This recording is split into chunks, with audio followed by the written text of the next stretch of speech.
Nakatuntong sa maliit na bato ang asong yan sa gitna ng rumaragasang ilog sa La Paz, Bolivia.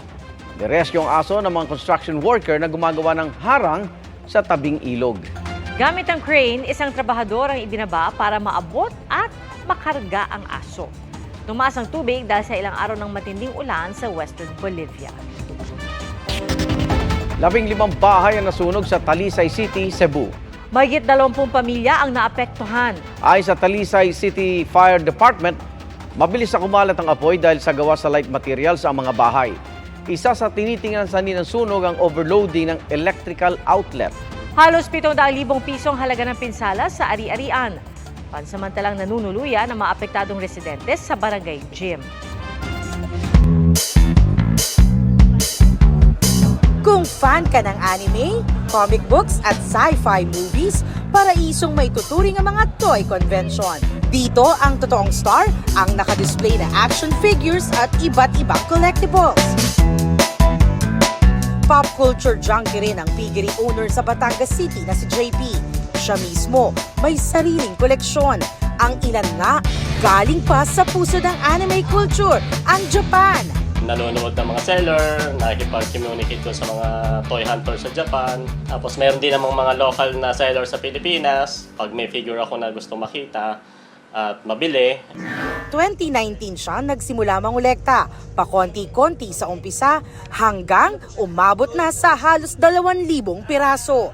Mula sa pagkaliit-liit na toy car hanggang sa malalaking toy figures gaya nitong 4-foot tall anime character na gawa sa resin, collectible cards, check. Manga, check din. May mga pag-aari nga siyang limited edition at hindi basta-basta ang presyo. Gaya ng kanyang PVC Predator figure na may market value raw na 80,000 pesos. Pero not for sale ang mga iyan. Goal daw kasi niyang mag-collect hanggang maipamana ang mga ito sa kanyang mga anak. Ang pagiging toy collector ni JP nagmula sa hilig niyang mag-drawing ng cartoons at anime. Tingin-tingin doon sa mga kaklase ko, sa mga pinsan ko na may kaya. Sabi ko, pag nakaluwag-luwag ako, paglaki ko, pagtanda ko, mag-start ako ng aking collection.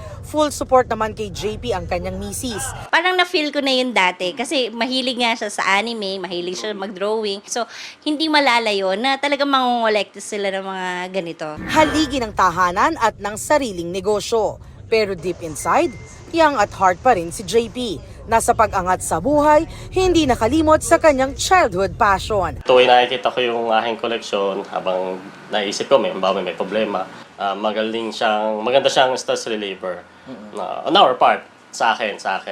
Para sa GMA Integrated News, Jamie Santos ang inyong saksi. Paikot-ikot ang mga debris sa impapawid hanggang may mabuo ng tila, embudo sa ulap. Mga tagpo yan sa pagtama ng isang buhawi sa Sumedang sa West Java, Indonesia. Tumambad kalaunan sa kuha ng drone ang matuklap na bubong at bahagi ng daan-daang nasirang gusali gaya ng pabrika. 33 ang naitalang sugatan sa buhawi na bihira lang daw mabuo sa Indonesia.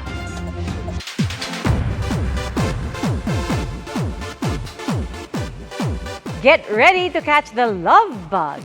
Dahil nagbabalik Pilipinas ang Jonas Brothers matapos ang mahigit isang dekada. Sa airport pa lang, mainit na tinanggap ang magkakapatid na Joe, Nick at Kevin. Ngayong gabi ang concert ng Jonas Brothers sa Mall of Asia Arena sa Pasay City.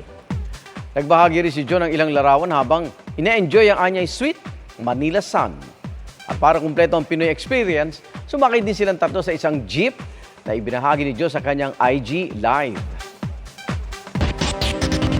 Salamat, Igan, sa inyong pagsaksi. Ako naman, Arnold Clavio. Ako po si Pia Arcangel para sa mas malaki misyon at sa mas malawak na paglilingkod sa bayan. Mula sa GMA Integrated News, ang News Authority ng Pilipino.